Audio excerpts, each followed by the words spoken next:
नमस्कार दोस्तों, आपका स्वागत है आपके YouTube चैनल पर। उम्मीद करती हूँ आप लोग भी स्वस्थ होंगे।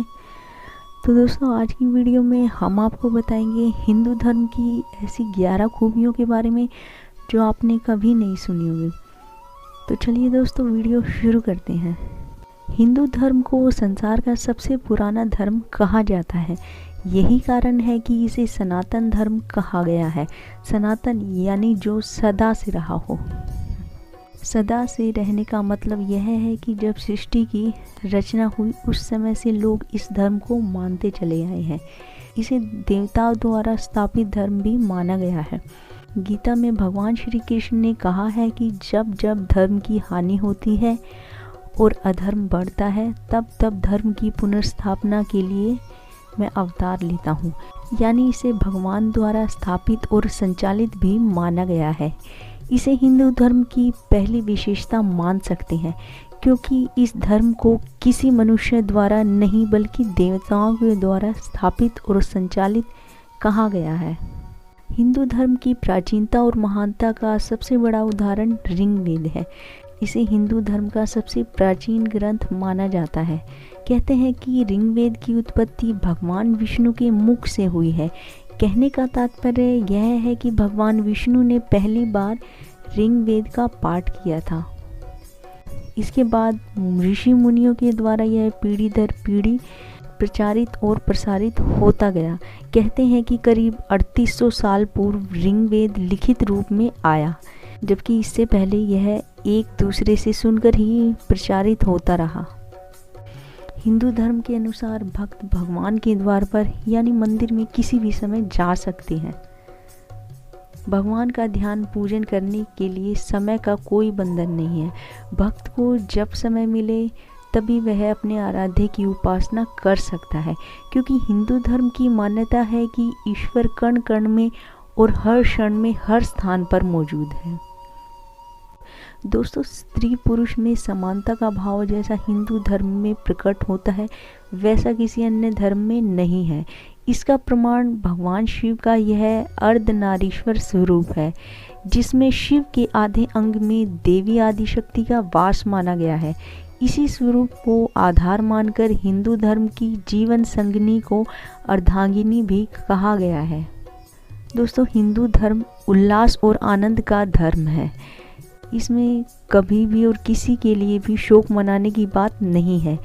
यही वजह है कि हिंदू धर्म में राम और कृष्ण के जन्म दिवस को उल्लासपूर्वक मनाया जाता है, लेकिन उनके शरीर त्याग की तिथि तक का कहीं जिक्र नहीं मिलता है।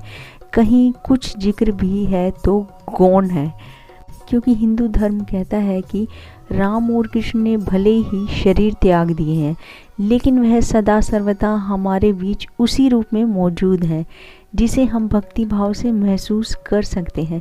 यानी हिंदू धर्म में शोक का कहीं कोई स्थान नहीं है। दोस्तों, हिंदू धर्म में अध्यात्म और संन्यास के साथ ही धनार्जन को भी खूब महत्व दिया गया है। यानी ऐसा नहीं है कि आप अध्यात्म के लिए घर द्वार छोड़कर सन्यासी बन जाएं, बल्कि यह धर्म कहता है कि हर चीज़ का एक समय निर्धारित है। युवावस्था में आप देवी लक्ष्मी और कुबेर को प्रसन्न कीजिए, यानी धर्म पूर्वक खूब धन कमाइए। गरीबी में जीना भी पाप कहा गया है, क्योंकि मनुष्य अभाव में होने पर गलत काम कर सकता है और पाप का भागी भी हो सकता है। इसीलिए कहा गया है कि धन कमाओ और पाप से बचो, लेकिन युवावस्था ढलते ही मोह माया को त्याग कर अध्यात्म और संन्यास की राह पर चल पड़ो। दोस्तों, हिंदू धर्म में चल और अचल दोनों तरह के देवताओं का जिक्र किया गया है। अचल देवता है मूर्ति रूप में विराजमान देवता, जिन्हें आप मंदिरों और घरों में पूजा स्थल पर देखते हैं, जबकि चल देवता धरती पर चलने वाला हर जीव जंतु है। यानी हिंदू धर्म में हर जीव को भगवान माना गया है। गीता में इस बात का उल्लेख करते हुए भगवान श्री कृष्ण ने कहा है कि वह हर जीव में आत्मा रूप में विराजमान रहते हैं। इसीलिए सभी जीवों में मुझे देखना चाहिए, और जो यह रहस्य जान लेता है वह पाप से मुक्त हो जाता है।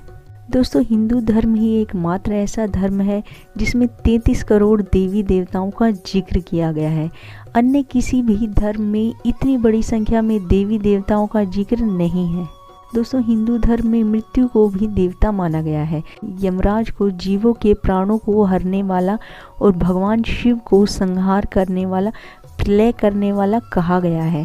बावजूद इसके इन्हें देव और महादेव कहा जाता है। यानी हिंदू धर्म एकमात्र ऐसा धर्म है जिसमें मारक को भी पूजनीय माना गया है।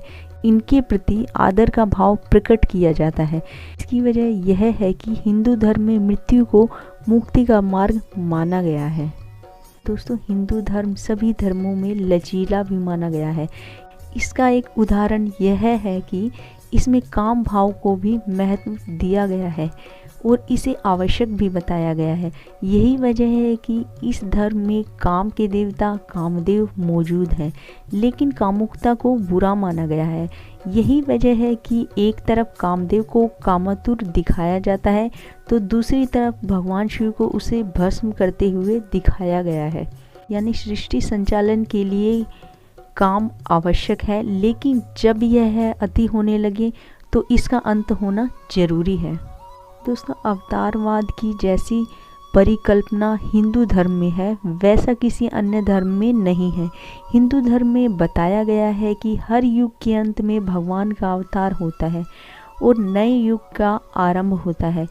इस समय कलयुग चल रहा है और कहते हैं कि कलयुग के अंतिम चरण में मनुष्य व्याभिचारी हो जाएंगे, संबंधों की मर्यादा को भूल जाएंगे, स्त्रियों में लज्जा समाप्त हो जाएगी, मनुष्य पशुवत व्यवहार करने लगेगा।